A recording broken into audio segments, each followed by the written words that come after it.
So my adventure and beautiful journey in my real estate profession began in the early 70s.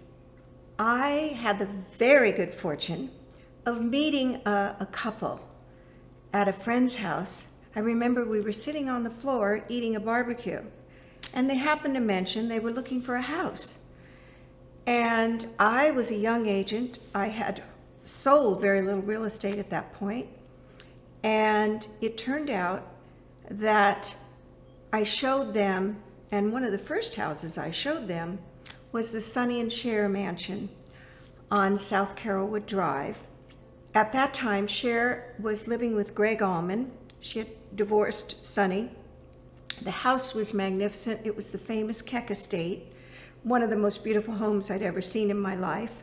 It sat on 3.8 acres adjoining the Los Angeles Country Club. And the hand-carved detail in the home was magnificent. I had never seen anything like it. And the house was, at that time, there was no marketing in real estate. There was no photography in real estate. It was all on a one-to-one basis, and you happened to hear about a house. It wasn't computerized either. Fortunately, I heard about this one. I took them there, and there were multiple offers, believe it or not. Back then, houses hardly sold for $1 million. We offered $1.2 million all cash. There was another offer at $1.4 million, but they wanted terms, and I made the deal. And it was so exciting. First of all, it was supposed to be top secret, but of course, Cher told everyone that she had sold her house. And so I'm in the grocery store checking out, and there in the newspaper is emblazoned the sale price of the house before we'd even closed escrow. But that was a very exciting sale at the time because it was a record here, believe it or not. In 1976, $1.2 million was a record for a house. And now it doesn't look like much, but back then it was a fortune. The home had been beautifully maintained, and my clients did very little to it in remodeling it, but they then decided to resell it in 1978. And I more than doubled the price that they got for the house. I sold it for $4.2 million.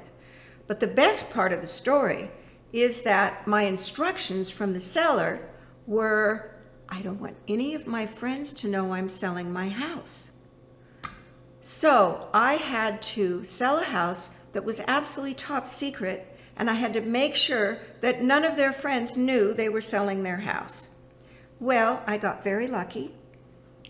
Along came a top broker in Beverly Hills at the time with a client from the Mideast, and no one knew they were selling. We managed to negotiate the $4.2 million sale price.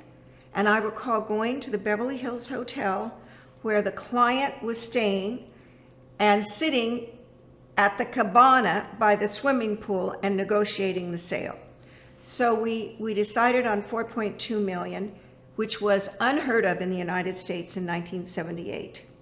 And that was the most exciting transaction for me, even though it received very little publicity, because back then, real estate wasn't the focus that it's become today, where everyone knows about everything, and we have our social media world where it's almost impossible to keep a secret.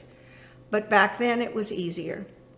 So after that, I was asked to join the largest real estate firm in Beverly Hills and start a division that only handled $1 million houses, which was unheard of. And I went with the firm Harley Sandler at the time, and we founded a company called Rodeo Realty, only $1 million houses. Now that made worldwide news because no one had ever heard of a company only handling $1 million houses. So it was exciting. I'll never forget, I spent weeks on that first ad. Most of the listings were my own, and all the listings started at $1 million. The highest listing was a little over $4 million, as I recall. And we launched Rodeo Realty. And not too long after we started, and I founded that company with Harley Sandler, we have an opportunity to interview for the world-famous Pickfair estate, which Mary Pickford and Douglas Fairbanks built. It was originally a hunting lodge in the early 20s in Beverly Hills, and they had transformed it into a beautiful estate just north of Sunset in Beverly Hills on Summit Drive. And I interviewed with one of the other agents in our company, and we secured that listing. And it was such an exciting listing because that was really the first time that the news media paid attention to real estate, because Mary Pickford had been so prominent and important in Hollywood. And the house itself was really special. I remember there was a Western bar, and the news media filmed me, and I can't even find the picture today, but I was holding a rifle. I don't know, Douglas Fairbanks must have used it in one of his movies, but I'm in the Western bar with a rifle selling Pickfair. Anyway, I sold it to the owner of the Lakers, Jerry Buss. And it was because it was a probate sale, the sale was to be confirmed in court. So we went to the courthouse, and it was packed with newspaper people. And the price, as I remember, was $5,362,000. And the judge looked at the documents. Of course, again, $5 million was unheard of. $5 million for a house. And this was in 1980. The judge looked at the papers, and he laughed, and he confirmed the sale. He said, "Boy, this house must be a lemon." And the whole courtroom broke up. And that was my real first experience with the news media and real estate. So then the next really historic estate that I sold was in the 80s. I was asked to represent the late 80s. I was asked to represent the famous Harold Lloyd estate. Harold Lloyd had been a silent screen star, and his property in Beverly Hills was one of the most prominent and originally had extensive acreage. But at this point, there were just under 5 acres associated with the property, and it was a magnificent old Mediterranean estate, beautiful high ceilings, wonderful details, fabulous grounds. And I listed the property, and as I recall, I sold it in the late 80s for around $6 million. It has since been transformed and is like new today, a magnificent property, one of Beverly Hills' finest. Then we progressed to the 90s, where we had the savings and loan scandal. The real estate market was really slow. So I didn't manage to sell any historic estates during the 90s. But when the 2000 rolled around, in 2010, I listed a magnificent property called the Belvedere in Bel Air.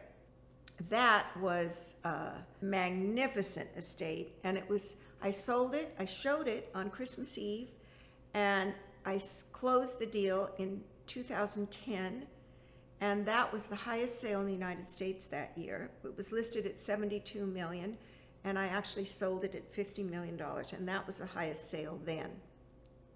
And now you jump forward to today's market, and we look at houses that are selling over $100 million. In our area here in the West Los Angeles market, there have been 13 closed sales of $100 million and more. One of the most beautiful ones that I was involved in is the famous Chartwell estate in Bel Air, and it was listed at $195 million. And since it was published, the actual sales price was $150 million, which makes it one of the highest sales in California. Our market has changed so much, and you can see the trajectory from the early days of my career nearly 50 years ago to today, where the record was $1.2 million, and today the highest sale in our area is $177 million. I can only say the very best place where you can put your money is in real estate, and the very best place that anyone can invest in is real estate, because look at that trajectory of value. that's your sales pitch as a realtor to your clients, is believing in real estate and knowing that's the best place to put your money.